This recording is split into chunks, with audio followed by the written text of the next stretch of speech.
तो क्या हाल है? ऐसा है कि पहले हम तुम लोगों के कुछ ख़तरनाक से सवाल का जवाब देते हैं, जैसे कि सर अब हम लोगों को ऑफलाइन क्लास शुरू कर दीजिए।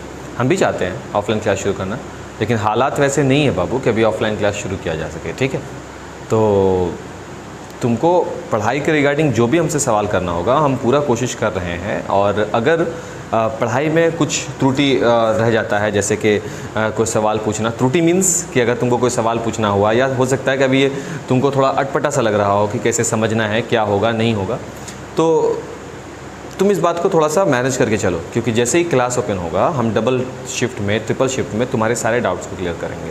ठीक है, ऐसा नहीं है कि हम इसको ऐसे ही रैंडमली छोड़ देंगे। ठीक है, हम लोग परसेंटेज जो हम लोग पढ़ रहे थे, कल पहला टॉपिक था हम लोगों का, पहला लेक्चर था, पार्ट 1 हम बोल सकते हैं इसको। और जैसा कि तुम लोगों का हमको रिप्लाई मिला है कि समझ में आ चुका है, इसका मतलब है कि इस बात का हमको पूरा परमिशन है कि हम इसी टॉपिक को आगे बढ़ा सकते हैं। ठीक है, तो इस टॉपिक को आगे बढ़ाते हैं और शुरू करते हैं। हम लोग जैसे कल हम बात कर रहे थे परसेंटेज के बारे में, कि बेसिकली हम लोग यहाँ पर प्रति 100 के बारे में बात करते हैं। वैल्यू को हम 100 से डिवाइड कर रहे होते हैं, भिन्न के रूप में ला रहे होते हैं, और जो वैल्यू निकालना होता है, सपोज़ कि इसे 15% निकालना है तो 15 वैल्यू होता था और उसको हम लोग 100 से डिवाइड कर देते थे। फिर हम लास्ट जो क्वेश्चन किए थे बाबू, उस क्वेश्चन में परसेंटेज का हम लोग सही अहमियत समझ सके थे। सही वैल्यू के आखिर ये प्रतिशत का सही मायने क्या है? प्रतिशत का सही मायने में आता है कि वो जो एग्जाम्पल लिए थे शायद 1200 या 1500 मार्क्स में नंबर लाने का, फुल मार्क्स वगैरह में, तो ये कहीं ना कहीं आपको 100 के आधार पर एक गणना बताता है।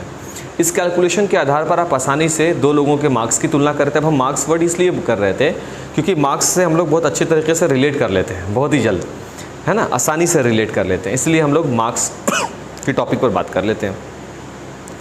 अब जो हम लोग अगला प्रश्न बढ़ेगा, अब ये एक नए फॉर्मूले के साथ बढ़ेगा। अगर कल वाला कॉन्सेप्ट क्लियर है तो, अगर नहीं है बाबू तो सबसे पहले कल वाला वीडियो देखिए, सही है ना, इसके बाद ही ये वाला वीडियो देखिए। अगर आपका कल वाला वीडियो क्लियर नहीं है तो मेरा पर्सनली ऐसा मानना है कि ये वाला वीडियो देखने से कोई फ़ायदा नहीं है, कोई फ़ायदा नहीं है। चलो प्रश्न पर बात करते हैं।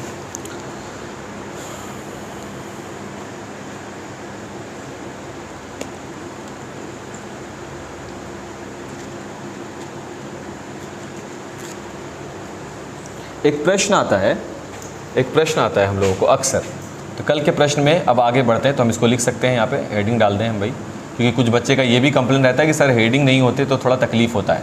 टॉपिक हो गया हम लोगों का परसेंटेज, जो कि स्क्रीन पर नहीं आ रहा है, तो इसको हम थोड़ा सा एडजस्ट कर दें ताकि परसेंटेज जो है वो कुछ परसेंट में साफ से दिखने लग जाए, है ना।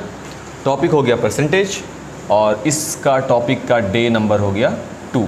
ठीक है, अब हम प्रश्न यहाँ पर शामिल करने वाले हैं। जैसे कि प्रश्न नंबर 1 हम बनाएं, मेरे पास प्रश्न है, वो है 50-40 का कितना प्रतिशत है? कितना प्रतिशत है? ये भी एक प्रकार का प्रश्न है, और हमको जहाँ तक अपना पर्सनली ऐसा लगता है कि ये अच्छा प्रश्न होता है। ये बहुत ज़्यादा यूज़ होता है सवाल। मेरा स्केच कहाँ गया, ब्लू वाला?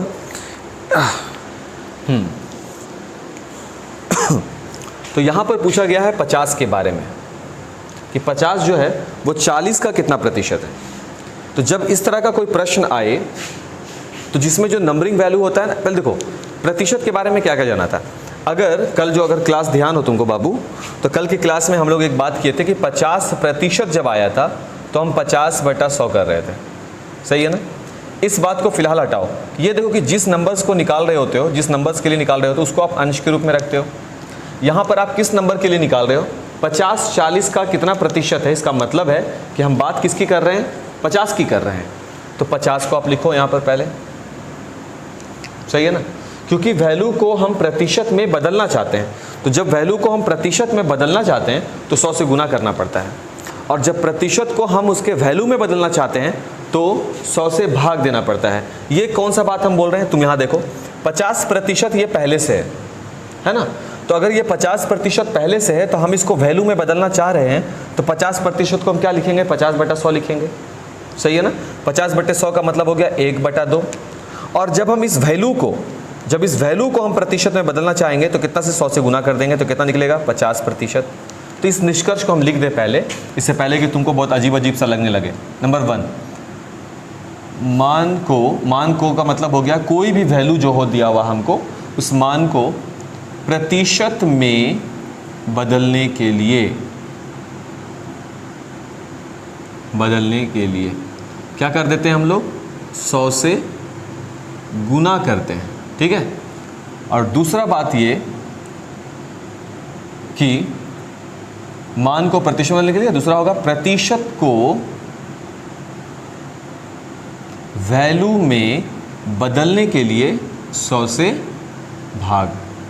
और ये जो सेकंड फेज बोला कि प्रतिशत को वैल्यू में बदलने के लिए 100 से भाग, ये वाला कल तो किया ही था। सभी में तुम देखोगे हर के रूप में हम लोग 100 को भर रहे थे, है ना। अब आइए इस प्रश्न पर। तो 50-40 का कितना प्रतिशत है, 50 के बारे में पूछा जा रहा है। तो अंश के रूप में जिस संख्या के बारे में जिक्र होता है, इसको हम एक फॉर्मूला के रूप में अगर तुम रखना चाहो तुम ऐसे लिख सकते हो कि एक्स वाई का कितना प्रतिशत है। अगर ऐसा कोई भी प्रश्न आपके सामने आए तो आप लिखेंगे x के लिए निकाला जा रहा है तो x गुने 100 और बटे के रूप में क्या रख देंगे y। ये हो गया आंसर आपका। बात समझ में आ रहा है। x y का कितना प्रतिशत है, x गुने 100 बटा y। इसी चीज़ को आप दूसरी नज़र से कैसे बनाओगे, x के जगह पर कौन है 50, क्योंकि प्रश्न है 50-40 का कितना प्रतिशत है, यानी x y का कितना प्रतिशत है। तो इसका बनेगा जवाब में सॉल्यूशन में 50 गुने 100 और y के जगह पर कौन हो जाएगा 40। 1 0 से कैंसिल, 25 बार में ये 25 बचे 125, 125%, 125%। बात समझ में आई। ये फार्मूला इसका बेहद दिलचस्प फार्मूला है, ये अच्छा है ये फार्मूला, तो इसको आप ध्यान रखेंगे। फार्मूला को भूलना नहीं है, ये किसी भी हालत में आप इस फार्मूला को नहीं भूलेंगे, ठीक है। नोट करो इसको। फिर एक प्रश्न आता है बाबू, अक्सर पूछा जाता है कि अगर a b से x प्रतिशत अधिक है तो b a से कितना प्रतिशत कम होगा। देखो ध्यान से, अगर a b से x प्रतिशत अधिक है तो b a से कितना प्रतिशत कम होगा। इस तरीके का भी प्रश्न होता है। जैसे इस पर हम एक प्रश्न बना ले, किताब में भी हम लोगों के है मेंशन कि यदि राम के पास श्याम से 25% अधिक रुपए हैं,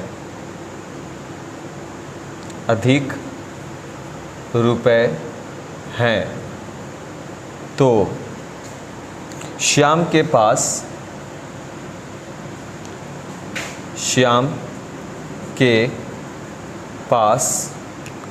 राम से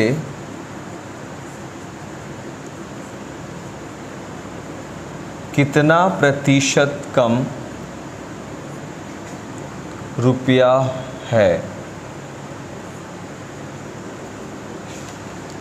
यदि राम के पास श्याम से 25% अधिक रुपए हैं, अगर राम के पास श्याम से 25% ज़्यादा रुपए, अगर राम के पास श्याम के पास 100 रुपया है तो राम के पास कितना हो जाएगा 125। तो आपको ये बताना है कि श्याम के पास कितना कम है राम की तुलना में। तो अक्सर लोग इसका ऐसे जवाब देते हैं जिनके पास प्रतिशत का समझ नहीं होगा, वो ये बोलेंगे कि देखो भाई, अगर A से B यानी अगर राम के पास 25% ज़्यादा है श्याम से, तो श्याम के पास राम से 25% कम होगा। ऐसा वो जवाब दे सकते हैं, है ना। लेकिन हम लोग इसमें ऐसे कंफ्यूज नहीं होंगे, हम लोग इसको ऐसे नहीं अटकाएंगे। ये तो गलत है, इसको हम थोड़ा करीब ले आएँ क्योंकि शायद स्क्रीन साफ नहीं आ रहा है, सही है ना। तो हम इसको कैसे देखेंगे, बेहद आसान हो जाएगा हम लोगों के लिए बाबू। देखो ना, इस तरह के मैथ को बनाने का भी अपना एक फार्मूला है, वो फार्मूला हम लोगों की किताब में भी शामिल है। फार्मूला ये कहता है हम लोगों से कि ऐसा कोई भी प्रश्न हो जहाँ पर बात हो कि कितना प्रतिशत कम है, तो जब प्रतिशत कम निकालने के लिए कहे तो इसका फॉर्म हो जाएगा x × 100 बटे जो वैल्यू होगा। जैसे कि राम के पास श्याम से 25% अधिक है, तो जितना अधिक है x × 100 और नीचे हो जाएगा 100 + x। ये जो रिजल्ट निकल कर आएगा ना, ये उसका प्रतिशत वैल्यू होगा जो हम लोग ढूंढ रहे हैं एक्चुअल में। अब बेहद आसान, और ये इतना प्रतिशत वैल्यू किसका निकलेगा, कम के लिए निकाल रहे हैं ना, तो ये इतना कम हो जाएगा। ठीक है, कम के केस के लिए अगर राम के पास श्याम से 25% ज़्यादा है तो श्याम के पास कम होगा, लेकिन प्रश्न है श्याम के पास कितना कम राशि होगा, तो कम राशि का हम कैलकुलेशन कर रहे हैं श्याम के पास, तो वो निकालेंगे सिंपल सा ट्रिक पर निकल जाएगा। x का वैल्यू कौन होगा, वो जो प्रतिशत राशि है वो 25 है, तो 25 इंटू 100 बटे 100 यानी 100 प्लस x कौन हो गया 25, इतना प्रतिशत कम इज इक्वल टू 25 को 100 से गुना कर दीजिए, 25 गुने 100 और 100 को 25 में जोड़ दीजिए तो 125, 25 बचे कितना हो जाएगा 125, 5 से काट दीजिए 20 बार में, यानी कि 20% कम। इसका मतलब क्या हो गया, नीचे हम लिख सकते हैं अतः श्याम के पास राम की तुलना में 20% राशि कम है। समझ में आ रही है बात? ये सिंपल से इसका तरीका है बाबू। देखो इस पर हम लोग 1-2 मैथ और करेंगे ना तो अच्छे से समझ में आने लगेगा। चलो एक और करते हैं, अगला सवाल देख लो, हम बना देते हैं एक सवाल इसी में। अगर है ना, फिर से वही, राधा के पास हरि से 30% अधिक धन हो तो हरि के पास राधा की तुलना में कितने प्रतिशत कम राशि है। अगर राधा के पास हरि के तुलना में 30% ज़्यादा है तो आपको बताना है कि हरि के पास राधा की तुलना में कितना कम होगा। फर्क समझ में आई बात? अब देखो फॉर्मूला वही है कि जब भी बात प्रतिशत के कमी की होगी, जब भी बात प्रतिशत के कमी की होगी, हम लोग फॉर्मूला लगाएंगे प्रतिशत कमी, यही ना formula, is equal to x into 100 बटे x प्लस 100, यही फॉर्मूला है। तुम देख लो, जहाँ x बराबर कौन इंटिटी काम करेगा 30, सही है बाबू। चलो इसको बनाकर देख लें तो कितना कमी होगा, प्रतिशत कमी इज इक्वल टू 30 गुने 100 बटे 30 प्लस 100 इज इक्वल टू 30 गुने 100 बटे 100 में 30 जोड़ेंगे तो 130, और इस 10 से 10 कैंसिल, ये हो जाएगा 100 तिया 300, 300 बटा 13, इतना प्रतिशत। तो हम कह सकते हैं अतः हरि के पास राधा की तुलना में, इसको दशमलव बदल दें, 13 दूना 26, 4 0, 13 तिया 39, 1 0 0, 13 7 91, 23.07% कम राशि है। देखिए भाई क्लियर हो गया ये भी, है ना। इसी प्रकार से हम इस पर एक और सवाल देख लें, सही रहेगा। अगर मोहन के पास सोहन की तुलना में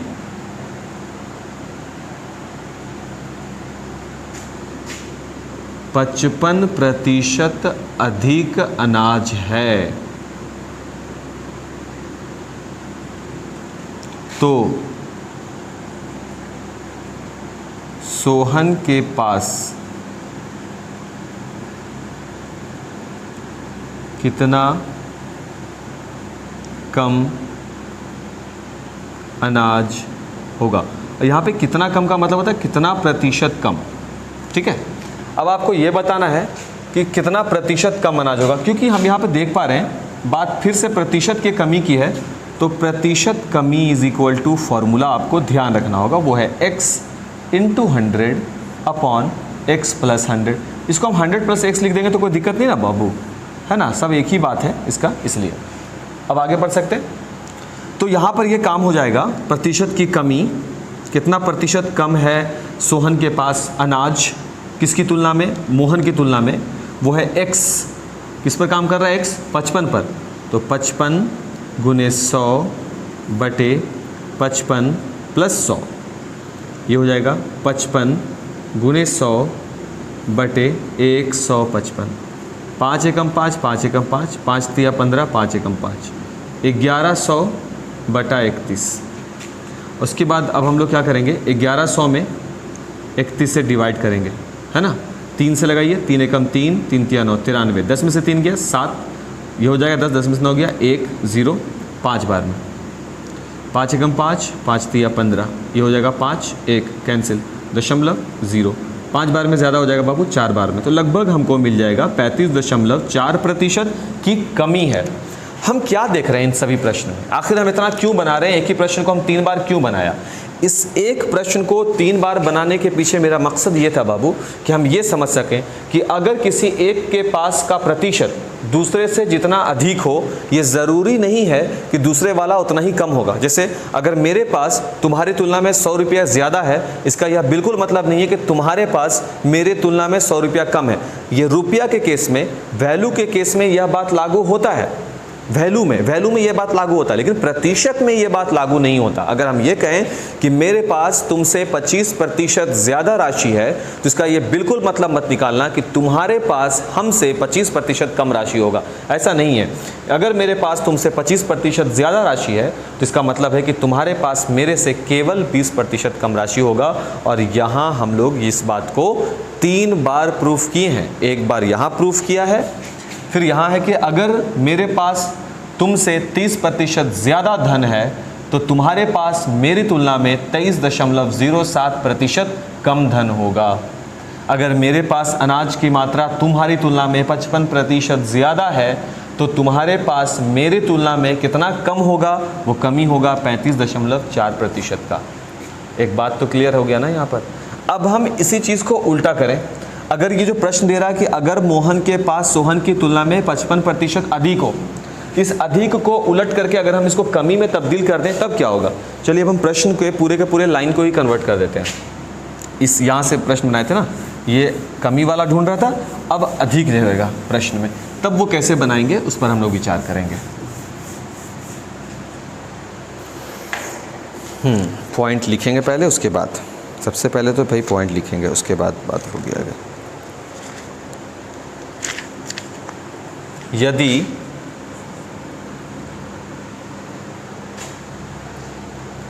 आ जाइए सर आप इधर। यदि ए बी से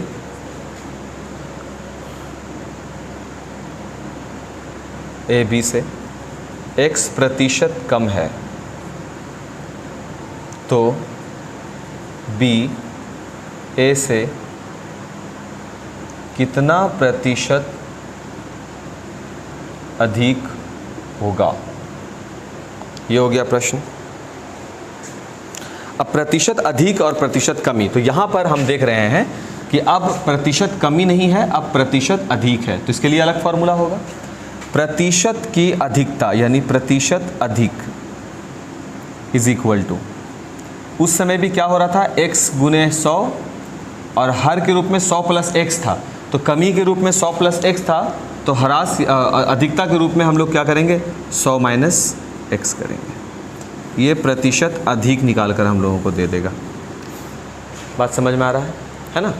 अब जब प्रतिशत अधिक हमको मिल जाएगा तो हम पूरा का पूरा मैथ बनाएंगे। जैसे प्रश्न संख्या 1, यदि a b से 10% कम है, तो b a से कितना प्रतिशत अधिक होगा।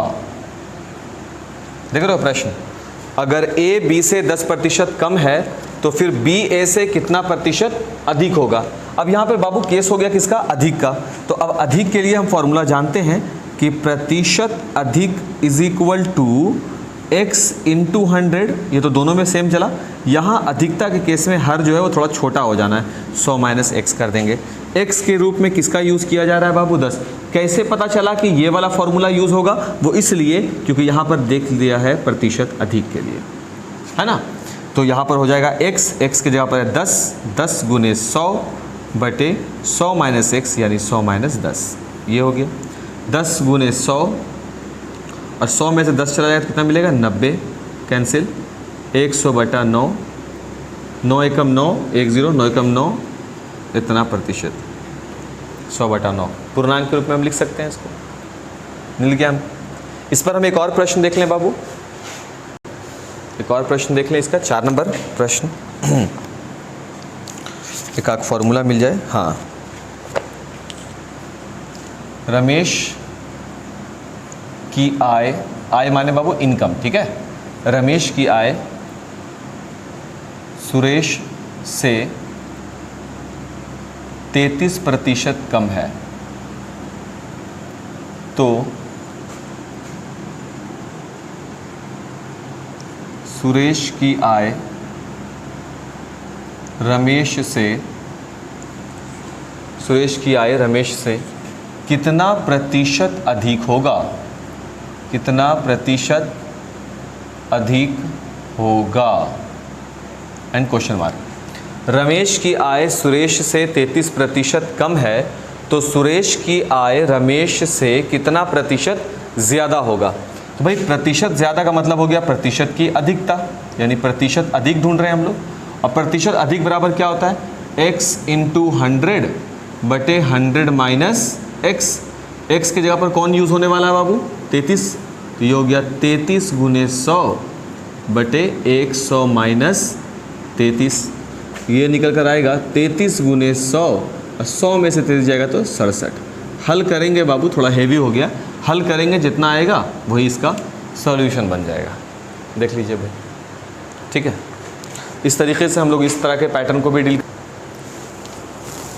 प्रतिशत में एक बड़ा ही कॉमन बात होता है। वो कॉमन बात ये है बाबू कि किसी भी चीज़ की कीमत को लगातार बढ़ाना। कई बार ऐसा होता है जैसे कि पेट्रोल डीजल का दाम है कि कभी 0.5% बढ़ गया या 1% बढ़ गया, ऐसा होता है। यानी उत्तरोत्तर वृद्धि होती है किसी भी चीज़ में। उत्तरोत्तर वृद्धि का मतलब होता है लगातार एक के बाद उसमें कुछ वृद्धि हो जाए। अगर ऐसा वृद्धि होता है तो उसमें ओवरऑल वृद्धि पूछा जाता है। जैसे हम मार्केट में जाते हैं और इसका दाम अगर 30 रुपया है मार्केट में, इस स्केच पेन का दाम, तो बोलेगा कि सपोज़ महंगाई है, लॉकडाउन चल रहा है, दाम बढ़ सकता है। तो अगर शुरुआत में बोलेगा कि नहीं इसका दाम जो है वो 1% या 2% से बढ़ गया, फिर कुछ दिन के बाद जाएंगे तो बोलेगा कि नहीं 3% बढ़ गया, तो इसको इस तरह का जो वृद्धि हुआ इसको हम लोग बोलते हैं उत्तरोत्तर वृद्धि, यानी एक के बाद एक वृद्धि हो गई। तो जब हम पहली बार इस स्केच को ख़रीदा था 30 रुपया में, और उसके बाद एक दिन में 2% बढ़ा और उसके 4 दिन के बाद फिर 3% और बढ़ गया, तो कुल 5% बढ़ा, ऐसे बोल सकते हैं? नहीं, ऐसा नहीं होगा। उत्तरोत्तर वृद्धि के लिए कैलकुलेशन है, उसके लिए भी फॉर्मूला है। तो अभी हम लोग उस फॉर्मूले को भी लिखेंगे कि अगर किसी वस्तु पर लगातार प्रतिशत वृद्धि हो तो उस लगातार प्रतिशत वृद्धि होने के क्रम में इसको हम लोग कैसे बताएंगे कि इस पर कुल कितना प्रतिशत की वृद्धि हो गई है। जैसे कि हम मार्केट से कोई स्केच पेन लेते हैं, है ना, स्केच पेन लिया, एक वस्तु लिया, माना कि एक वस्तु पर पहले 10% और बाद में 15% की वृद्धि हुई, मान लेते हैं।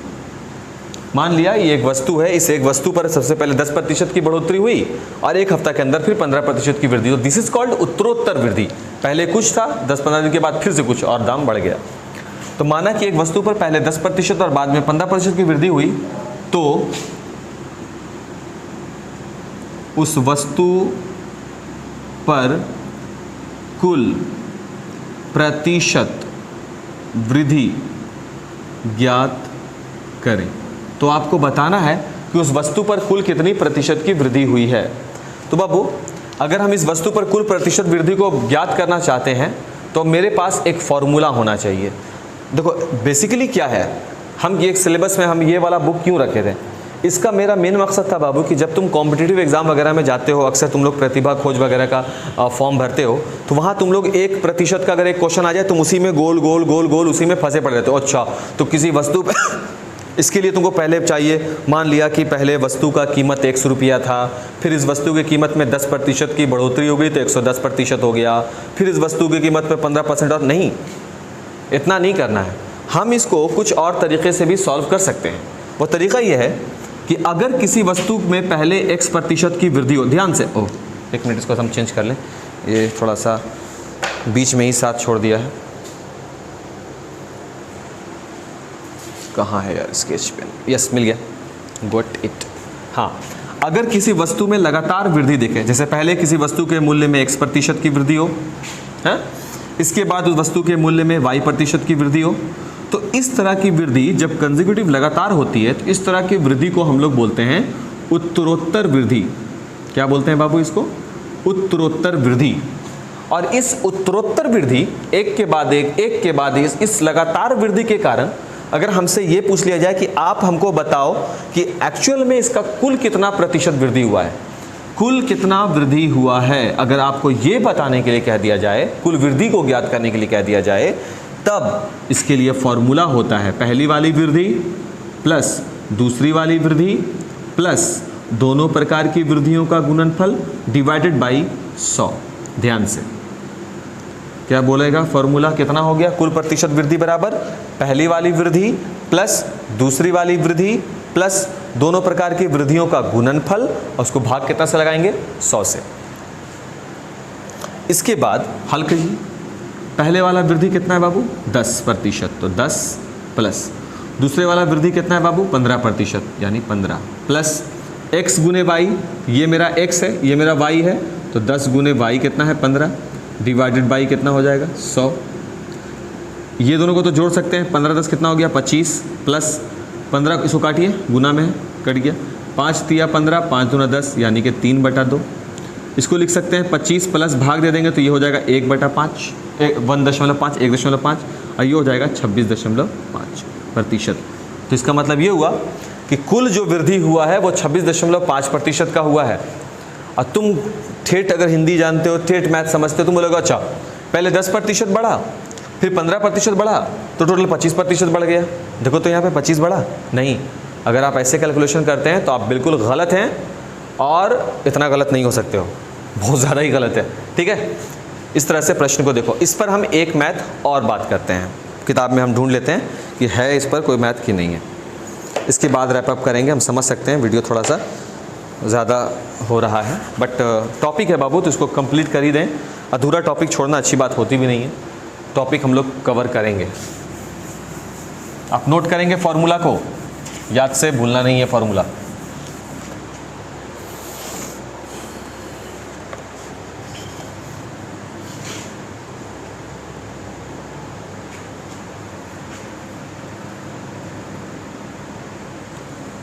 ठीक है, देखा जाए क्वेश्चन। अगर किसी वस्तु की कीमत में, अगर किसी वस्तु की कीमत में पहले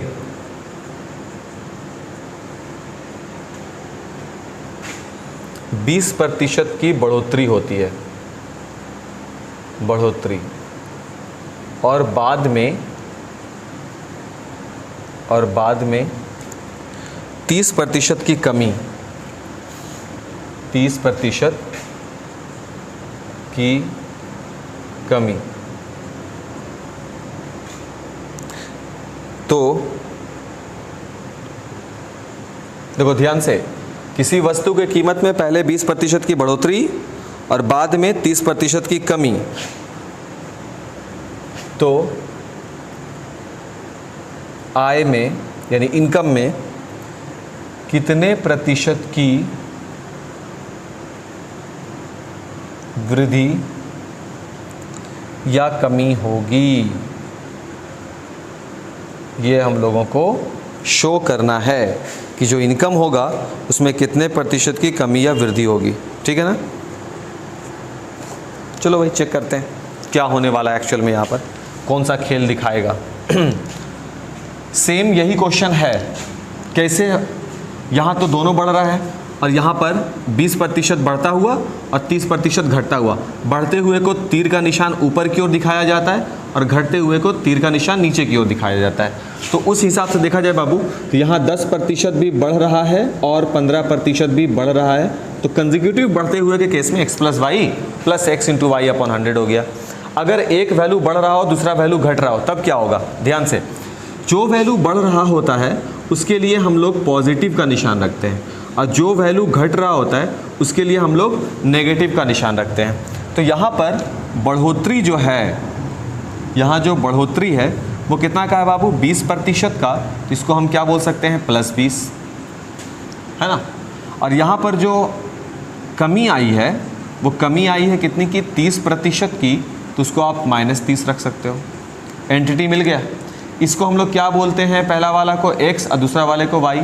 दो कंसेक्यूटिव, जो दो लगातार बढ़ोतरी या ह्रास के बारे में हो तो फॉर्मूला ये है।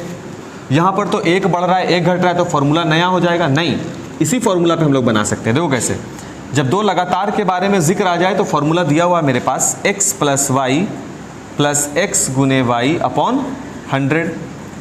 ये दो लगातार प्रतिशत के लिए तो दिया हुआ है मेरे पास फॉर्मूला। तो क्यों ना हम इसको कुछ ऐसा करें, x के जगह पर कितना रख देंगे, 20 प्लस तो प्लस, y के जगह पर कितना रख देंगे, -30 तो -30 प्लस तो प्लस, x है तो x के जगह पर कितना रखेंगे, 20।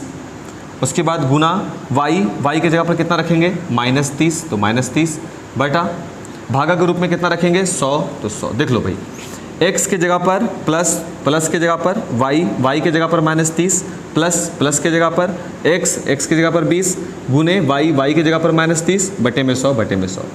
20 से कम 20, 20 × 25 100, 5 से कम 5, 5 × 6 30। ये बनेगा 20 - 30 होगा और प्लस माइनस क्या हो जाता है, -6। ये हो जाएगा, इसको देखो हल करो तो ये हो जाएगा 20 और ये माइनस माइनस प्लस 36 = -16%। अब माइनस जब आता है तो क्या बताता है, देखो यहाँ कमी किसको बता रहा होता है, माइनस को। ध्यान से बाबू, एकदम मैथ कोई भारी नहीं है, एकदम मक्खन है। कमी जो है वो माइनस में जाता है। तुम देखोगे कि ये आंसर किस में आ रहा है, माइनस में। तो हम लिखेंगे अतः आय में कितना की, 16% की क्या होगी, कमी होगी। ये नहीं बोलेंगे कि -16% की कमी होगी। माइनस और प्लस कोई नंबर नहीं है, माइनस प्लस आपको क्या बता रहा है कि वृद्धि है या कमी है। सही है बाबू, देखो बहुत इजी सा क्वेश्चन है। आप प्लस क्यों करते हो, जब वैल्यू बढ़ रहा होता है तो प्लस होता है, घट रहा है तो माइनस होता है। हम कमेंट में ये जानना चाहेंगे कि आपको क्वेश्चन नंबर सबसे लास्ट वाला समझ में आया है या नहीं। वैसे तो ओवरऑल समझ में आया कि नहीं, तुम लोग लिख देते हो, कमेंट कर देते हो, अच्छी बात है। आज का वीडियो थोड़ा सा लंबा हुआ है बट बाबू इतना चल सकता है, ठीक है ना। अगर तुम लोगों को एतराज़ हो लॉन्ग वीडियो से तो वो भी हमको बोल दो, हम लॉन्ग वीडियो नहीं भेजेंगे।